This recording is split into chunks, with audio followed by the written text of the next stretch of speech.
Hello once again and welcome to the Common Sense Gospel. I am Danny Simmons. And I'm Kurt Norbert. And we are looking at Samson. This is Samson Part 2. We had begun our study last week. And if you recall with us, you've not heard that episode, you should certainly listen to it so you'll be with us as we step into Part 2. But we ended Samson Part 1 at the end of chapter 14, Judges 14. Samson sees a daughter of the Philistines, and he says to his father and his mother, "She pleases me well." He and his parents go down to Timnah to get her, and on the way down, Samson is surprised by a young lion that came roaring against him. He tears the lion in half as a man tears a young goat. So they go down from there. He leaves the lion laying there. They go down from there. They meet the girl and her family, and then they return home. And so they know they're expecting to come back and to have this marriage ceremony take place. When Samson comes back down for the wedding feast, he goes to see the lion, and the carcass is there still where he left it. But there is a beehive in it. Some bees have made a hive, and they've made honey. And so he reaches in and grabs honey out of this dead animal's carcass, and then he brings this to his parents. And we talked about that last episode, that he doesn't tell them where he got it, but he does share it with them. And we figured they'd be less likely to partake if they knew that it was roadkill honey. But they did anyway because they weren't made aware. He eats it himself, gives it to his parents. And at the beginning of the wedding feast, now they're all there, Samson poses a riddle to the Philistine companions that were given to him. They can't solve the riddle, so they threaten his bride-to-be. And she pressed him so much about the answer to that riddle that he finally tells her on the seventh day, so that it's almost time for the wedding. She is driving him crazy, and he finally says, "All right, here's the answer." So that same day before the sun went down, the Philistine men come to Samson, and they tell him the answer to the riddle. And he is so upset. He says, "If you had not plowed with my heifer, you would have never known the answer to that riddle." But he knows the deal he made when he posed the riddle, that he owes them 30 linen garments and 30 changes of clothing. So in his furious rage, he goes down to Ashkelon, tells us he kills 30 of their men, and he brings the clothing back to the men of Timnah. And he's so angry about this in that moment that he goes home and he does not consummate the marriage, which is what should have happened. And so the girl's father thinks that Samson is gone for good, and he gives his daughter to Samson's best man. Whoever was brought in as one of the Philistines to be Samson's best man is now this man of Timnah, the husband of his daughter. Poor girl. Yeah, I imagine if they'd had shotguns back then, that it would be a shotgun wedding. I'm sure this best man was thoroughly surprised. Yeah, I didn't come here to get married. I wasn't seeking a bride. But, it shows the way that cultures operated back then, the way societies were, and just how unpredictable Samson is. I mean, he is kind of at the mercy of his emotions. He's extremely impulsive. You don't know what's going to set him off. He just goes off on some of what we think are the strangest things just because he decides, I'm going to go do it. But remembering what's behind all of this, Samson was raised up because God was going to deliver the people from their 40-year oppression by the Philistines through Samson. He's another judge or deliverer. And on this occasion, God is going to use this judge to relieve the people of the domination of the Philistines. And we see that cycle throughout the book of Judges. Some group like the Midianites or the Egyptians, whatever, is oppressing the people because they have disobeyed God. They repent and plead for help, and God raises up a judge. And so we're looking in this case at Samson versus the Philistines, and we're going to see another episode of him going after the Philistines and God using him to seek an occasion against the Philistines. That's right, and it is coming. We're going to step into chapter 15 and watch that together. As you were discussing, how odd it is, and the culture's different, so we're not in tune to all of this. And this may seem very normal for them, where the father says, she was prepped to be married, and I have already sold her room or rented her room to somebody, or however that works. And he says, she's going to marry somebody. So he chooses, it seems, the best man. But if you go back and look at the story, we know nothing about this guy except he's a Philistine. And we know one other thing. He's one of the 30 companions who went to her and told her what? If you don't tell us the answer to this riddle, we're going to burn you and your father's house with fire. Now he's married to her. That's so crazy. I feel so bad. We don't know the girl. We don't know her name. We can't know any more about her because it's not given to us. But this is terrible. And it's the father who gives her away, which was normal back in those societies. So you're right. Here's this guy that threatened the family with murder, with destruction. And now, hi, son-in-law. Hey, Dad, can I borrow the keys to the car? Come on over here and marry my daughter. Oh, man. It's amazing. It really is. But we do things like that, too, that aren't far from that. So. Oh, yeah. The customs are customs. And back in those days, you followed custom. It's quite possible that if some kind of marriage wasn't gone through here, that would be some sort of a societal insult, or, she's belittled now in the eyes of others. Yeah. So, like you said, the father's got to do something about this, and so he gives her away to a potential murderer. So it's the Philistines were an interesting people. Yes, they were. So was Samson. Yeah, and they're going to meet again here. So here we go, chapter 15 and verse 1. After a while, so Samson has cooled off after returning home and being so furious with this riddle problem. After a while, in the time of the wheat harvest, it happened that Samson visited his wife with a young goat, and he said, "Let me go into my wife, into her room." But her father would not permit him to go in. Her father said, "I really thought that you thoroughly hated her. Therefore I gave her to your companion. Is not her younger sister better than she is? Please take her instead." And Samson said to them, "This time I shall be blameless regarding the Philistines if I harm them." So that didn't take long. He's mad again. We're told he's come down after he's calmed down during the wheat harvest. This is about mid-May, as I understand the timeline, and when it's time to harvest the wheat. And he brings a young goat with him. It's customary to bring a gift. Maybe he feels a little bad and he's a little apology present. Here's a goat. What do you think? That or part of a dowry. Yeah. That's what was required back then. The bridegroom was expected to bring some value, give a gift to the daughters or the bride-to-be's family. He would basically pay her dowry. So it may be this goat is part of that, or all of it. But clearly, it's a gift of some sort. You see Samson walking down the road, just kind of swinging this goat like a keychain, around his finger. Well, I guess you could say he's got his goat. He's about to get his goat got here in a second. Yeah, that's for sure. So think about this. He goes to the father. He talks to the father first, and he says, "Give me my wife that I may go into her." And, just imagine Samson standing in front of this one Philistine man, and says the man would not permit him. Man, Samson standing there, he is the strongest character in all the Bible that we have any record of. And this guy says, "Nope, you're not going in there," and so, he's already starting to boil. "Don't you tell me no." He would not permit him. And then he adds fuel to the fire. "I thought you hated her, so I gave her to your companion, or the best man of your wedding." If I was that guy, I'd say, "You can go in there, but there's somebody else in there too. So just be aware, good luck." I would not stand in Samson's way. But in order to appease Samson, I think he can see it on his face, that he can tell this is not going to go well. This guy's angry. He says, "Here's my younger daughter. Take her. Is she not well-pleasing?" So again, these things are really strange to us. An angry man from a foreign country shows up at your door and you just hand your younger daughter to him? Well, of course, the father had already committed to giving her his daughter. So I guess he's looking at it that, okay, here's a chance for me to uphold my commitment to you. I still have another daughter. How about her? It kind of reminds me of Leah and Rachel a little bit. Yeah. Except that with that, it's the father, Laban, that's playing the games on poor Jacob.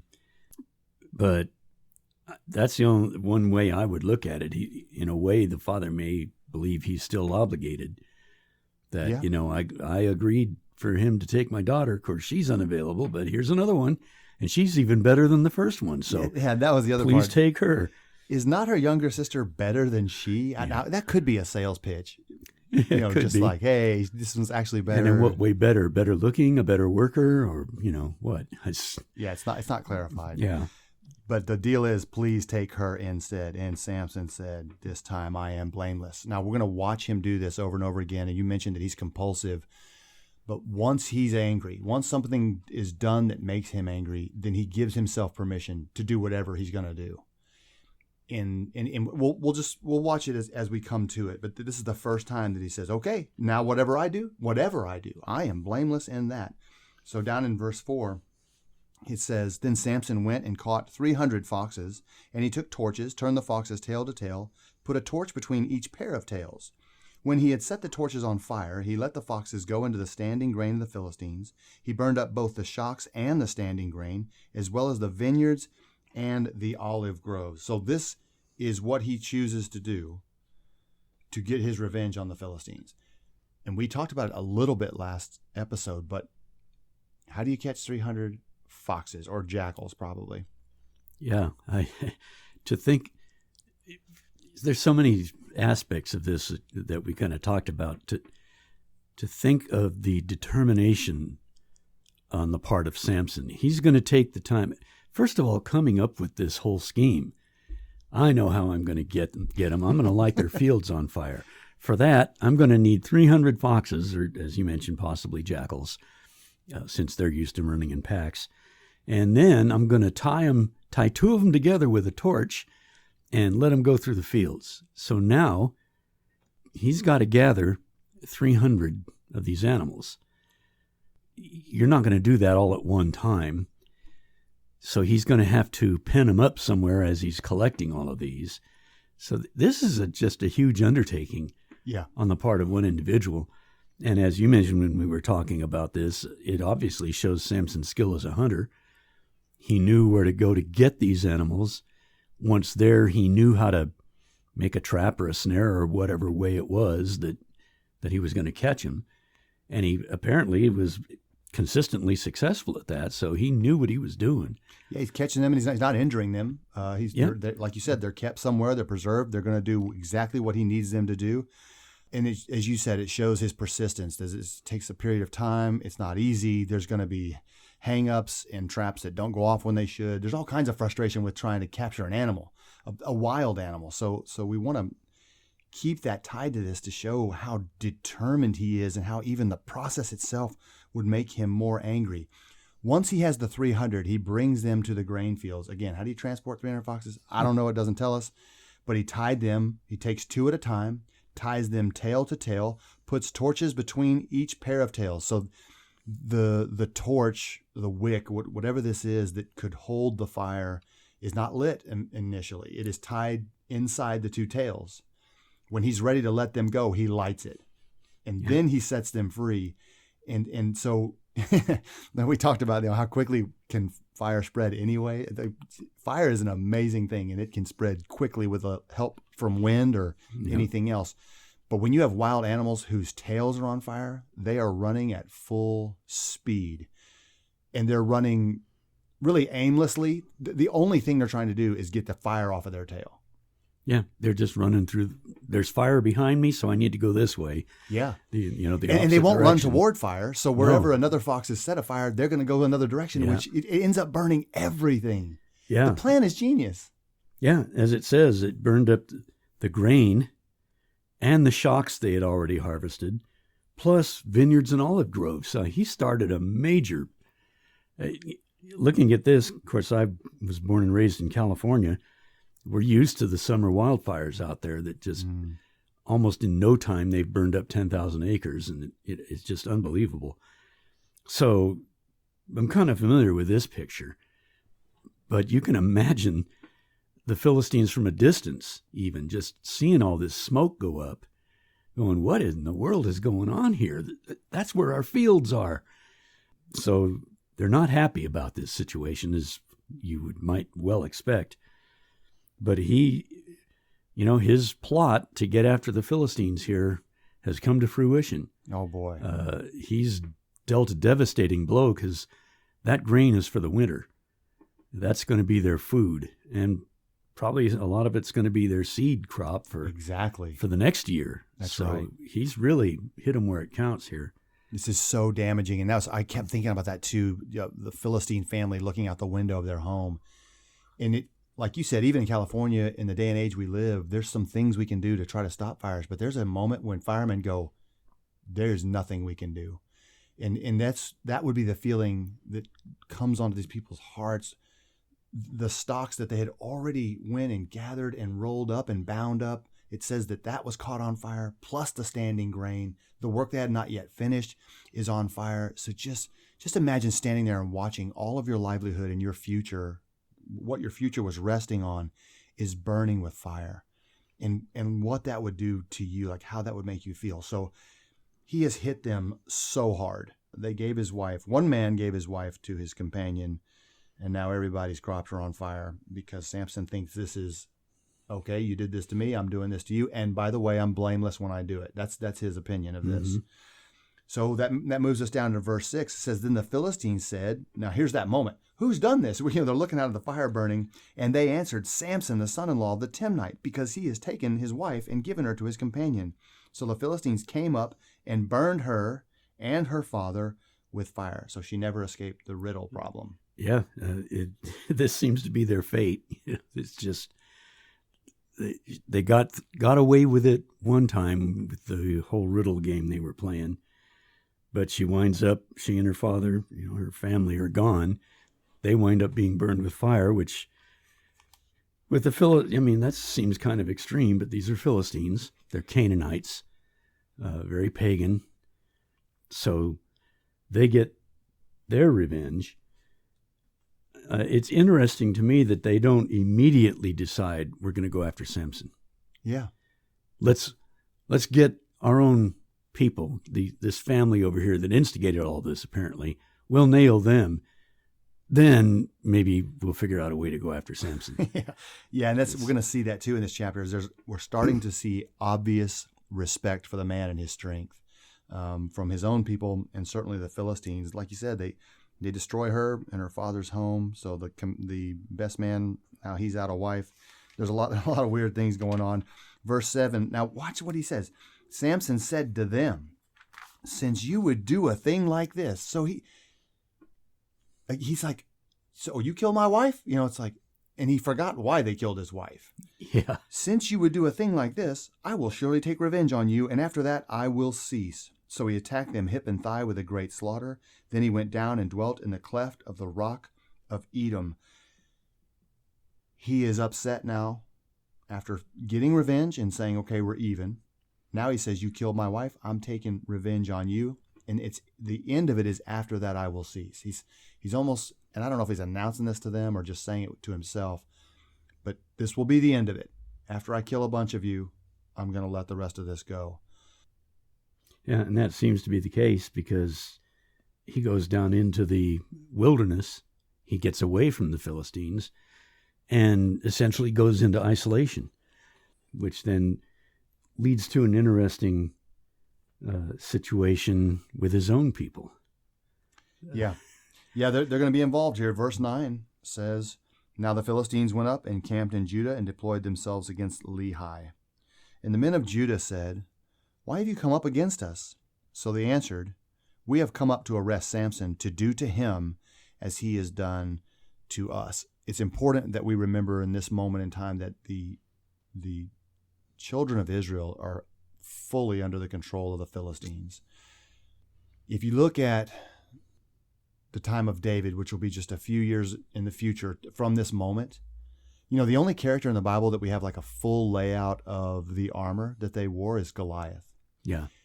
And he has, and it's impressive. What he's wearing is impressive. So that's interesting to me that the Israelites were not allowed to have any weapons at all. It says the Philistines, they were the ones who had the silversmiths. The blacksmiths. The blacksmiths. To sharpen all their farming implements. Yeah. If you wanted to farming tools sharpened as an Israelite, you had to go to a Philistine blacksmith and have them do it for you. They're not going to let them have any weapons. And so Samson goes into these men who are well armed, and he has nothing, and he is absolutely, utterly destroying them. And so as they have full rule and reign of the Israelites, they come up against Judah, and Judah says, "Hey, what's the problem, fellas? We don't want any trouble." And they say, we're not here to cause trouble. We're here to get Samson because of what he has done to us. And so in verse 11, it says, "Then 3,000 men of Judah went down to the cleft of the rock at Edom and said to Samson, 'Do you not know what the Philistines rule over us?'" That is so sad. "Do you not know that the Philistines rule over us? What is this you have done to us?" And he said to them, "As they did to me, so I have done to them." But they said to him, "We have come down to arrest you, that we may deliver you into the hand of the Philistines." Then Samson said to them, "Swear to me that you will not kill me yourselves." How many guys do we need to go get our brother?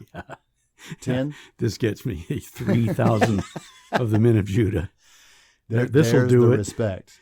What gets me about all this is they don't seem to recognize that this is a deliverance from the Philistines. They've got a history with judges now, because I think Samson's the 8th one, if I recall correctly. Oh, yeah. So they've seen this cycle. They've seen God raise men up, or a woman, as we see with Deborah. He's raised up these judges who perform great acts of deliverance as God takes his people out of their bondage. And they don't seem to get this yet with Samson. It's maybe because he's so unusual. I don't know. But rather than rallying and saying, "Hey, this guy's whacking the Philistines. Here's our chance for freedom. Let's help him out," or whatever, they just want to maintain the status quo. That's right. Hey, let me remind you, Samson, we're slaves to the Philistines, and we're going to keep it that way, okay? So they're willing to betray him, or not even betray him, just take him and give him to the Philistines in order to calm everything down. But it also seems to me that Samson already has the wheels spinning. "Swear to me that you won't kill me." Yeah. Okay. Oh, yeah, we'll okay. We'll make we got deal. that. Yeah. We'll take you down to them and deliver you. We won't kill you. So he kind of already knows maybe what he's going to do here. He sure does. And you said it, but they are basically telling him, we are content to be in bondage. Now, this is God's people. He has already brought them into this land to be their land and their land alone. They were to drive out all of these foreign countries. Now they're under the rule of a foreign country in the land God promised them, and they say, "What have you done to us?" It's so backwards, but there's a warning for us, because we can get used to the status quo and say, well, this is the way things are, and based on the way things are, here's my position today. And you end up abandoning God and his will for your life when you do that. Yep, especially when it comes to sin. Absolutely. You can get used to a sin and then say, well, this is kind of the normality here. And I've learned how to live with it. Yeah, so let's not cause a ruckus. We're not going to rock the boat. We'll just maintain the status quo. Well, in that case, you're just going to get deeper into the situation that's causing the problem in the first place. Yeah, but that's right. You're right. It is. Here, the people of God, they've seen his deliverance. They've seen his care over them. And it's almost, well, I guess it's the same attitude they had in the wilderness. Why'd you bring us out here? Back in Egypt, we had garlic and onions and all sorts of good stuff to eat. We're not talking about the bruised backs or anything like that, the whips and everything, but we had some security back there in Egypt. And now we're out here in the wilderness, and we don't know what's going to happen from day to day, although God is guiding them day and night and providing them with everything that they need. That's not good enough. But it seems to be something in man where we are willing to give up our freedom to have security, or what we think is security. Right. And it's one of our country's founding fathers. I don't remember if it was Adams or Jefferson or Franklin, but one of them said back then that if you're willing to trade your freedom for security, you will get neither. That's right. Or you'll lose both. It's always something true. Along that line. Because governments cannot give you security. No. In fact, to give up your freedoms for that security leads to tyranny. So now what have you got? You don't have security there because they might be knocking at your door next day. Yep. You don't know with a tyrant. So it's a sad situation to get into when you think and take as normal. And, we just want things to stay nice and steady and easy. We don't want the boat upset at all. We're happy to be slaves. Samson, you go away. We're going to take you to the Philistines so that everything's going to be just fine. Yep. We've come down to arrest you that we may deliver you into the hand of the Philistines. We've come here, 3,000 men, to do the Philistines a favor. And Samson said to them, swear to me that you will not kill me yourselves. So they spoke to him, saying, no, but we will tie you securely and deliver you into their hand. But we will surely not kill you. And they bound him with 2 new ropes and brought him up from the rock. So they have him in custody. They're bringing him up, this picture of 3,000 men coming up out of Edom with the one man the Philistines want to kill. Verse 14, when he came to Lehi, the Philistines came shouting against him. So they're probably shouting in anger, but also a celebratory. He's wrapped up, he's tied up. They're going to have their way with him. So they're shouting against him. Then the Spirit of the Lord came mightily upon him, and the ropes that were on his arm became like flax that is burned with fire, and his bonds broke loose from his hands. He found a fresh jawbone of a donkey, reached out his hand and took it, and killed 1,000 men with it. Very interesting picture. They've got his hands bound.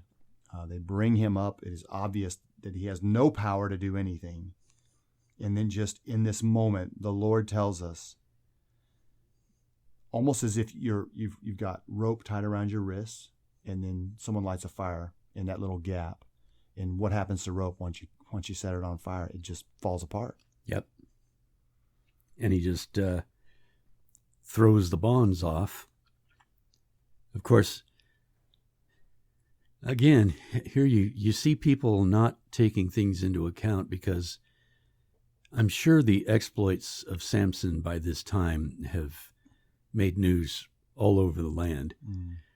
That he's odds don't seem to bother him.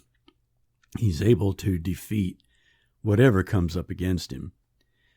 But I guess they figure, well, in those previous instances there weren't enough, 30 against 1 or whatever.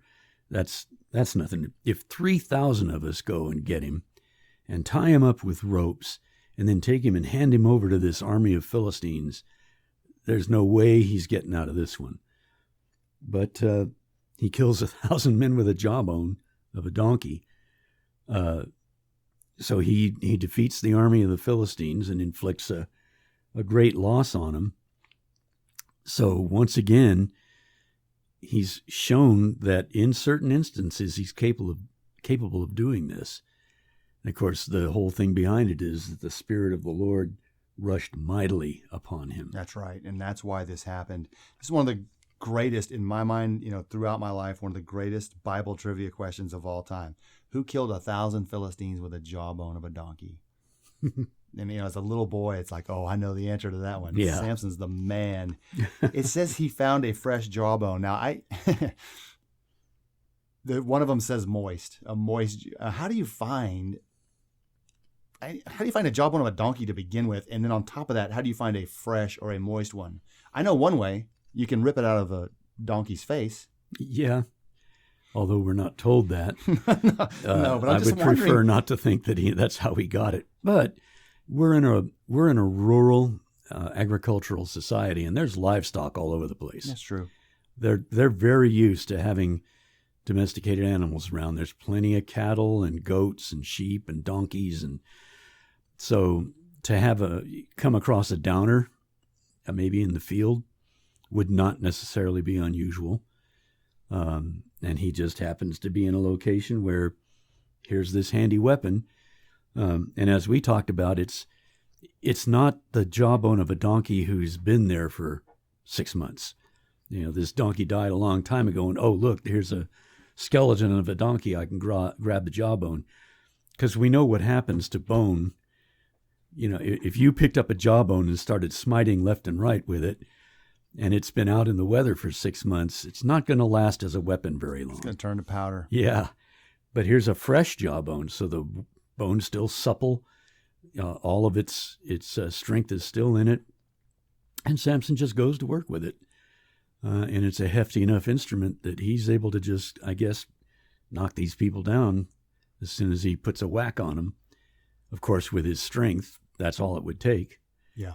But what a fearful sight this must have been to the rest of the man. Philistine army. This guy's down there surrounded, and he's just, kind of like in those kung fu movies, there's bodies just flying away from him as he's standing in the middle of this crowd. Like a Tasmanian devil. He's ripping through this crowd. He's just tearing these guys apart. So and the men of Judah too. Don't forget, the 3,000 men brought him and they're presented. still there. Yeah. They're still standing there. He breaks loose and just starts ripping into these guys. So, however the Philistines saw this, there's still 3,000 men behind Samson. He's the one doing all the damage, but eventually they're like, well, we got to get out of here. Yeah. However many there were. I imagine once they saw him go to work, they're probably, oops, he's going to be mad at us too. So they took the opportunity to get out of there. Yeah. So he reached out his hand. He took a fresh jawbone. He killed 1,000 men with it. And then Samson said, with the jawbone of a donkey, heaps upon heaps, with the jawbone of a donkey, I have slain 1,000 men. And one of the things I had mentioned to you is he's wrong. The Spirit of the Lord came mightily upon him, and he has to know that at some level. Whether he does or not is irrelevant. He takes all the credit to himself. This is the great and mighty thing that I have done. And that's very dangerous, and I think the spiritual application can be made for us. It is, I'll let you speak for yourself, but it's very easy to move into that place where you say, okay, I've done a lot, and I've been working hard, and you can start to calculate everything you've done to reach a certain end. And what that does for me is it gets me to a place where I want someone to thank me or to at least acknowledge, how many days I've been here, how hard I've been working, whatever that may be that I've done, that I want credit. And a Christian can't live their life that way because that in no way does that glorify God. We did it, but we've got to find a way to incorporate. It's only by the blessing and by the hand of God that I was able to do it, right? Isn't that a better approach? Yeah, I think James touches on that when he says, don't say I'm going to go here or there and spend a month or whatever doing business and get gain. Rather say, if the Lord wills, exactly, I'm going to do this or that. And to have that attitude and have that mindset where it's become habit. You've taught yourself to think that way, that, hey, God's in the picture here. So if I'm going to go do something, it's because he's willing that I should do it. If I have accomplished something, it's because he allowed it. He gave me the strength or the resources or the opportunity to accomplish that. And so really the thanks should go to him. He gave me the health that I needed to do the work that I had to do to get whatever it is that I was had for my goal. So the thanks goes to him. And when I plan something, I'm going to do this if it's part of the Lord's plan, if it's his will that I do this. That's right. He's allowed it to take place. That also keeps us in the mind frame of seeking his will. Is this the right way to go? And so we look at the scriptures and we study the principles that the Bible's laid out for us, and we can make that informed decision that, when I sit down and look at it, I'm thinking, this doesn't really glorify God real well, so I probably shouldn't go this way. Yeah, and when you make choices like that, and the blessings that are born out of that, naturally you say, well, I didn't get here on my own. I've been studying the scriptures. I've thought about what God wants in my life, and so that they tie together, and then they can't be separated at some point. And I think the other beautiful part of that is that the person who stays there and continues to say, no, it's by God and God alone, that humility is a part of their life. That is humility, to not take it to yourself. And I think we'll find when we make a decision for the Lord that way, that we're okay. I'm not going through with this plan because I can see that's not going to. I don't believe God would be pleased with that. So you back off of that and you kind of think, okay, what's next? What do I do? God will open a door, and when you follow him, he's going to wind up blessing you more than what you would have obtained if you'd gone that That's other right. path. Let him do it his way. Yeah, and he delights in that.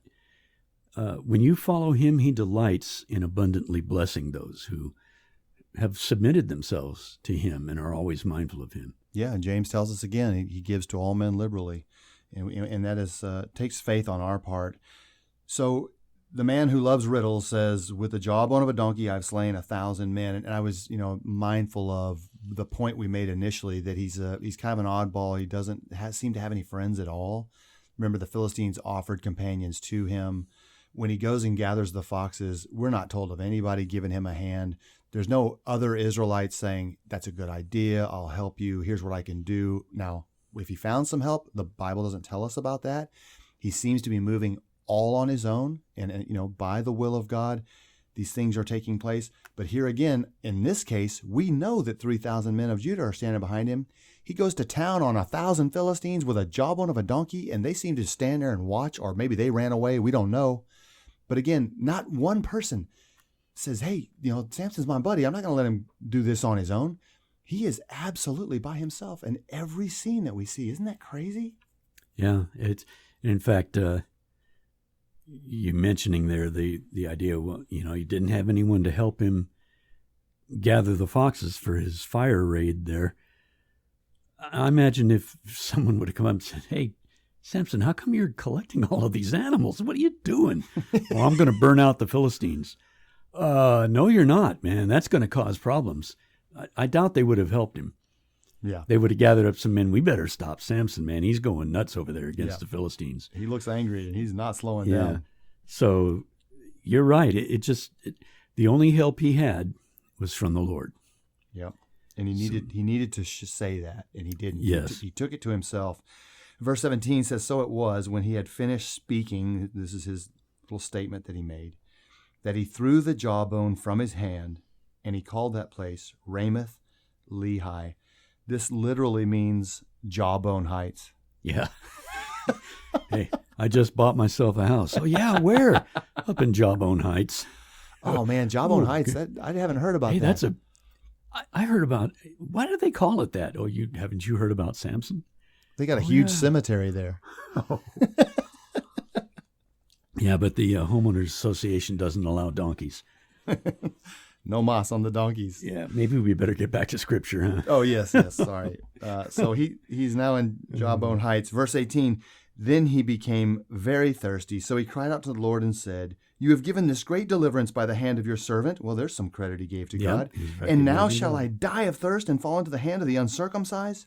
So God split the hollow place that is in Lehi, and water came out, and he drank, and his spirit returned, and he was revived. Therefore he called its name En Hakor, which is in Lehi to this day.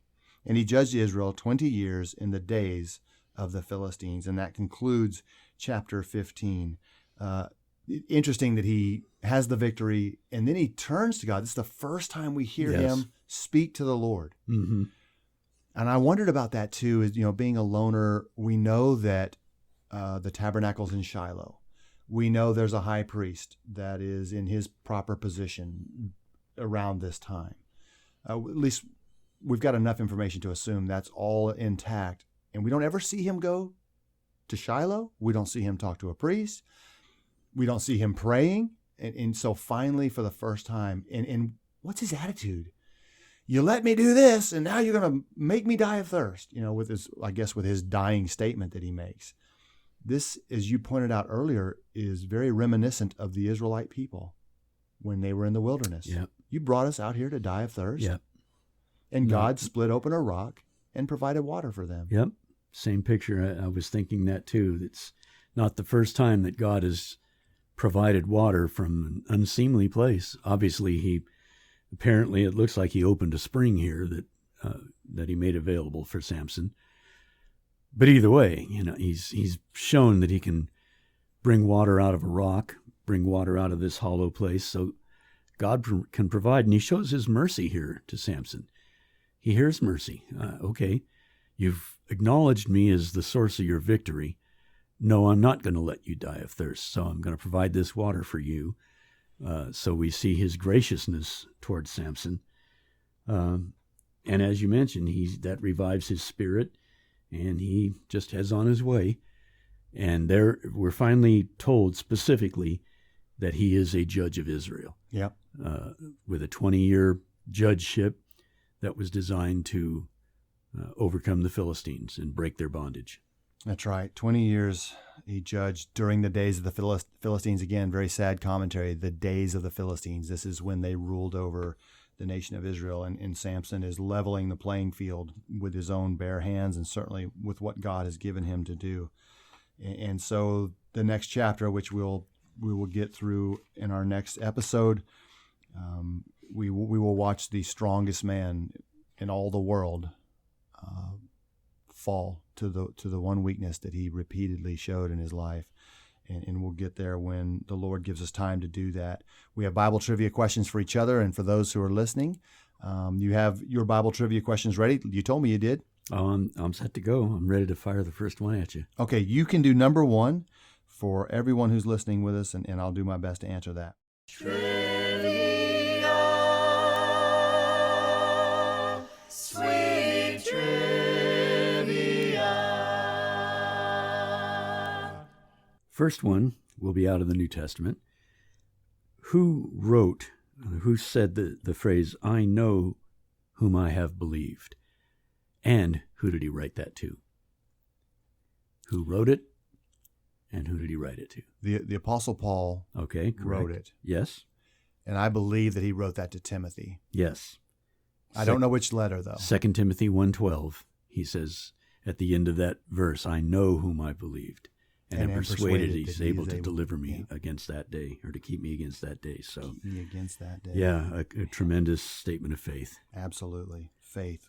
Man, all right. You're 1 for 1, Danny. Awesome. A good start. Let's keep track of that as long as I'm doing well. Your first question and the second question for everyone else. Before Jesus was conceived in Mary's womb, an angel of God came to Mary and told her that the Holy Spirit would come upon her and she would bear a son. What was the angel's name? Gabriel. Man, you answer these too fast. There's got to be what they call them. Yeah, I do need to, I think, build up some suspense. The pregnant pause is, and it allows the listener to be like, I know this, I know this, I know this. Yeah, you're right. Actually, I should give a chance for people to think about it. Plus, you come off as not having any humility at all. Well, I mean, Bible answer man kind of guy here. Not really. And I'm saying all of this, and as I'm saying this, I'm thinking about, I think a week or two ago when you were asking about Jonah, and I was like, Jabba, before you even asked the question. Yeah. So I'm as guilty as anybody for doing it. Okay. But interestingly enough, there are only 2 named angels in the Bible. Michael's the other one. Right. Yeah. Yep. And Gabriel. So And Gabriel seems to be the messenger. He's the messenger angel, yeah, because he's the one who went to Daniel. Yes, he did. With the interpretation of his dreams and what have you. And Michael is the archangel. That's right. The one who's fighting against the enemy. Man, that's cool. So his name is Gabriel, and that's given to us in Luke chapter 1 and verse 26. All right. Okay. We're going to go to an Old Testament statement now. Let's do it. I'm going to give you the beginning of the sentence, and you get to complete it. Okay. So this person said, "The soul that sins," and I'll give you a hint, it was a prophet. Ezekiel. Yes. And what is the completion of the statement? The soul that sins. It's either it shall die or he shall die. Correct. Yeah, it shall die. Ezekiel 18:20. Nice. Which is the whole point of that chapter. Ezekiel is a great chapter to go to see God emphasizing that we are responsible individually for our sins. Yep. I am not going to be judged guilty because of what my father did. He's not going to be judged guilty for what I do. We all bear our own responsibilities. And he also talks about repentance. Yes. That if you have the unrighteous person and they change their way and practice righteousness, God says, I'll forget the unrighteousness. They shall live. And they'll live. Yep. But then if they turn from that, they'll die. So God responds to the choices that man makes. Mm-hmm. And holds us individually responsible for those choices. And the standard's always the same. Yep, it's very consistent because he's God. It's not a moving target. I heard a preacher say a long time ago that you can't ride in on the coattails of your righteous grandfather are your righteous father. That's a good way to put it. The good deeds in the service of the kingdom that he offered to God are of no credit to you. And on the other side of it, that's a blessing, because the sins of my father I'm not accountable for. So that's a very good passage and a great thought. Okay, the fourth and final question for all of us, second one for you. We're in the book of Joshua. Okay. When the two spies came to Rahab's house, the king asked her where they were, because he knew they went into her house. Where did Rahab hide the two spies? Pause. That's right. Wait for it. Wait for it. Carole King had a hit song based on the answer to this question. Up on the roof. Oh, it's like, man, what are you doing? There we go. On the roof. Yep. Any other details you want to give us? Well, they were hidden under, I think, sheaves of flax. There you go. Okay. There you go. On the roof with the stalks of flax that she laid in order on the roof. Joshua chapter 2 in verse 6. Rahab, man, one of the greatest stories of faith. We're just talking about faith. That woman blows my mind. Yeah, she's held up a couple of times in the New Testament as an ancestor of Christ, and in Hebrews 11 is one of the great examples of faith. And James talks about it too. Yeah. She totally put her trust in a God that she had only heard of. Only heard of. And it's amazing. It really is. And God exalted her with a special place in Israel as a result of that. Yes, sir. We've reached the conclusion of Samson Part 2. We read through Judges chapter 15. If you'd like to go back and reference any of that yourself. And I think one of the greatest lessons we can take today is that instead of crying out to God, I killed all these people with a jawbone of a donkey, the best thing we can do is say, I am the jawbone. And I'm a tool in the toolbox that God has created and made and cares for. And if I can be a useful tool for God and his kingdom, then all honor, praise, and glory goes to him. And I'm just thankful to be a working part of that according to God's will. So as you go out throughout this week and live your life and tend to the things that need attention, need your attention, the people you love and care about that need your care, and provide that in the love that God has shown to us. Be a living example of Jesus Christ and all that he is.